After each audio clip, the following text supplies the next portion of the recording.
Good morning, students.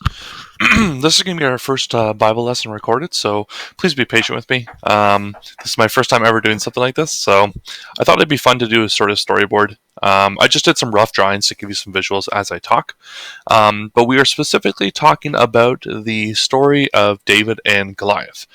Now, we are likely very familiar with this story. You've heard it many times, but I'm going to go into some interesting little details and some cool themes that we can sort of notice about this story. So to set the scene, we have the Philistines and the Israelites. Right now, they are in battle with each other. This is the most common army that the Israelites fight at this time. The Philistines are a powerful nation. They're sort of like smaller city-states. There's six important cities that sort of work together and make decisions in Philistia. They don't really have a centralized power, but they do war with Israel often because they are neighbors. Israel's a little bit different. They have Saul right now as their king. Before, they used to be a religious kingdom that would follow a god, a theocracy. I couldn't think of that word, a theocracy. But now they've turned into a kingdom because they now actually have a king that's in position of authority. Now, this is relevant to us because the Philistines show up and the Israelites, and they are camped on either side of a valley. The valley in between would be the place that you go if you lose, or if you're the first person to cross the valley, you're at disadvantage. This is just a general principle of really military or any sort of games you've ever played. It's typically easier to go downhill than it is to go uphill. You also have a height advantage when you are on top. There's all these things, so you essentially have two armies camped on either side of a valley, and they're looking at each other and they're taunting each other. And sometimes when you had these deadlocks back in those days, you would have a hero of one of the armies, or heroes of the armies, compete against each other, and they decide what would happen with the battle. So instead of having 10,000 people fight each other in the valley and sort of see what the outcome is, sometimes they would just elect or have someone volunteer and say, I will fight on behalf of my nation, and you must also have a hero come up, and we will do one-on-one battle, and that will decide the fate of this combat.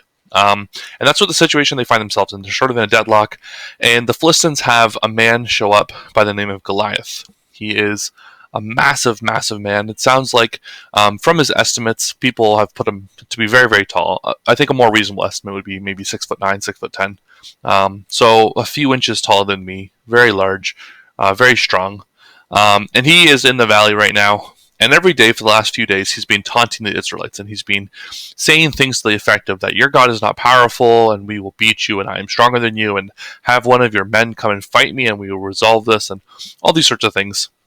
And that's sort of the scene of where we find ourselves. Now, David shows up to the scene and has this happening. Goliath standing in the, I hope you like my picture of Goliath. It's very well done. Goliath standing in the valley, taunting the Israelites, saying, "Fight me, you cowards. What are you going to do about it?" Now, David is an interesting person because he thinks differently than a lot of Israelites. The thing that he does differently is he has just this immense faith in God. He is through and through a man of God in the way that he talks, the way that he interacts with people, and also just the passion he has in his beliefs. So we're going to actually have, the story is going to have 3 Goliaths in it. Now, I know the traditional story has only just one Goliath, but I think the way that the Bible is written, and sermons I've heard and different commentaries on the same idea, indicate that there's some sort of theme that we want to notice here. And that theme right now is the fact that David has to go up against actually 3 different enemies over the course of this story in order to overcome the big bad Goliath that you guys typically hear about. So the first Goliath is the one that he sees in the valley that's taunting the Israelites, and David doesn't appreciate that. So David has this perspective: why is no one challenging this man, and do we not have God on our side? David comes in with this perspective when he first has his conversation with Eliab, his brother. Eliab is currently a soldier. David was elected to go to the camp to give Eliab some loaves of bread, see how they're doing, and also give some cheese, I think it is, or something to the captain of Eliab's regiment, and just sort of Jesse's concerned about his son. Now, Eliab is the second Goliath, and the reason we can sort of recognize him as the second Goliath is because if you remember what happened this one chapter before this, Samuel goes to Jesse's house and he hosts a feast, and he from those boys, or from the men or the sons of Jesse that are in front of him having this feast, he has to essentially choose one of them, which is going to be anointed. Now, he doesn't. Samuel doesn't choose. God does, but Samuel is obviously God's prophet in this circumstance. Now, Samuel has the same sort of perspective as a lot of other Israelites do. He sees Eliab, and he sees, now this must be the king. He is strong. He is good looking. He must be the next king. And God doesn't choose Eliab. God chooses David. Now, Eliab has this sort of physical presence about him. David does not, it sounds like. But when Eliab sees David, his initial response is one of that's very vitriol and aggressive, and he condemns David to be very wicked, actually. He asks, well, David, what are you doing here? You should go back to your sheep. This is no place for you, young boy. And all you're here to do is just watch the battle and see people die. Which is just a really aggressive thing to say to his brother. But why does Eliab say that? Well, he feels like he's being judged. Eliab has not volunteered to go to battle with Goliath, and David has come into this scene and said, well, why is no one talking to this guy? Why is no one challenging this guy? How can this guy be left out there in the valley taunting us every day and no one's raising up? And Eliab is feeling judged because of that. And so he lashes out. David responds, though, with an interesting response where he sort of diffuses the situation in a sense and says, well, like, am I not allowed to talk? Like, I haven't said anything bad. I don't know why you're so upset with me. David goes to find the king, actually, which is really courageous of David, and he's going to now face his third Goliath. So the second Goliath was Eliab, and now he's going to face Saul. Now, how is Saul a Goliath here? Well, King Saul has also now volunteered to be the person that's going to fight against this man, and when David suggests that he's going to fight him, Saul's initial response is, well, you're too young. And you're never going to beat this guy. Like, I don't know how you expect this to happen. Now, Eliab and Saul and Goliath all have the same way of thinking, which is might is what's going to win them the battle. If I am larger than my opponent, I will win the battle. And this is the same issue that Israelites have fallen into time and time again, where they're met with greater numbers in combat, and their immediate response is fear and being scared, and not trusting that God has a plan for them, an ultimate solution to all this. And we see that again with the way that Saul responds. Well, you're too young, you're too small, you're not going to be able to win this. And David, again, sort of comes forward and says, well, no, I'm not going to need the things that you need. I don't need your breastplate, I don't need your shield, I don't need your sword. I'm going to come from a different approach. I'm going to use my trusty sling. This sling has gotten me through a lot of things, but I also know that it's not just my sling that's going to get me through it. I know that God already has a plan for me, and that, God won't allow this man to continue these things that he's saying. So David chooses to go to battle with just his sling. He chooses 5 smooth pebbles, and then we have David meet Goliath on the battlefield. Goliath, in his massive armor and shield and spear, sees David coming forward, and he taunts him and says, what am I, a dog to you? Is that all I am? Which is actually kind of true in how David thinks about him. David just before this defended his reasoning as to why he could fight Goliath, because he said, I've gone against bears and wolves, and I've beaten them and I've killed them because God's on my side, and I will do the exact same thing to this Philistine. So the fact that the Goliath says, are you coming to me with sticks like a dog, is kind of actually accurate. David, with his sling, is also not just a man of faith, but also intelligence. If you think about the situation that David finds himself in, he is the smaller opponent here. So in all likelihood, if we were to just go off of strength, then David would lose. But David has agility.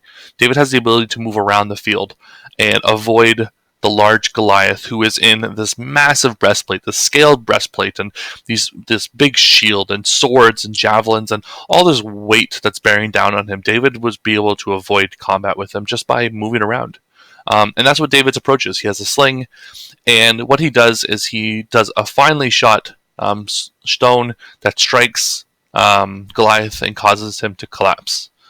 Um, David's attack is true and hits Goliath and ends up having him get knocked out or killed on the spot. We're not exactly sure. But either way, David takes his sword and then cuts off Goliath's head. At this time, the Philistines realize that their king or their hero has been killed, and they immediately begin to flee, and the Israelites begin to chase them. And this is a matter of David having his faith in God and understanding what sort of circumstances he falls into. It's not just exclusively that David walks into the battle with no weapons and says, well, God's got this, I'm okay. God, he comes in with a sling, he has a battle plan, but also he puts his trust in God. And we're going to see that sort of theme come up a lot of times when we're talking about David. The idea that it's not just exclusively faith that comes in, but also intelligence. David is an extremely capable warrior who is extremely intelligent on the battlefield, and we're going to hear about that more as he gets older. But even now, he sees the situation before him, and he approaches it in a strategic manner, except with faith as a large part of it. So David ends up killing Goliath, and cutting off his head. And then we have these two sort of things that come out of this. We have Saul, who sees this and isn't exactly sure who this boy is, speaking to his right-hand man, Abner. And Abner isn't sure who this person is either. We've heard this previously, though, but David plays the harp actually in Saul's throne, or in his castle, or wherever he lives, his palace. So David has spent some amount of time with Saul, so maybe that's why he's familiar with him. But Saul doesn't know David. And so first we get the sense that there's some unknown person that's coming up, and we're starting to see this decrease in Saul, this increase in David. The name of David is obviously extremely well known, like we know it nowadays, and this story is well known, but that story would have been spread out through all of Israel, and people would know the name of David. That's the first result, and the second result is a cool tie-in to what our memory text was a little while ago, which was the head of the serpent is being bruised. And if we were to look at Genesis 3 verse 15, it talks about the idea there's going to be enmity between the man and the woman, and the snake will strike the heel of the man, and he will crush his head. This is interesting because David brings the head of Goliath actually to Jerusalem, and at this time this isn't, Jerusalem is actually being not under control of the Israelites, it's actually by the Amalekites, I believe. And what's interesting is the fact that, Jebusites. What's interesting is David brings the head to Jerusalem to bury it, and it's actually buried in the same location that Jesus eventually crucified. So there's just this idea that Jesus, on top of the head of the person that was bruised, is sort of offering his sacrifice. And we can see actually some Christ-like figures in David here, as he, on behalf of his entire nation, goes forward to sacrifice his own good for the benefit of the people around him. So we're starting to see these cool elements of how David is a Christ-like figure, but also that he has this immense faith in God, and he just has a different perspective and approach to looking at things. And we can already see that David doesn't fit into the mold of what an earthly king is, but more likely actually closer to what a heavenly king looks like. I hope this was helpful, and I would love to hear what your thoughts are on this. But yeah, hopefully we'll do more of these in the future, and I hope you have a good rest of the day. I'll see you for our meeting later on today.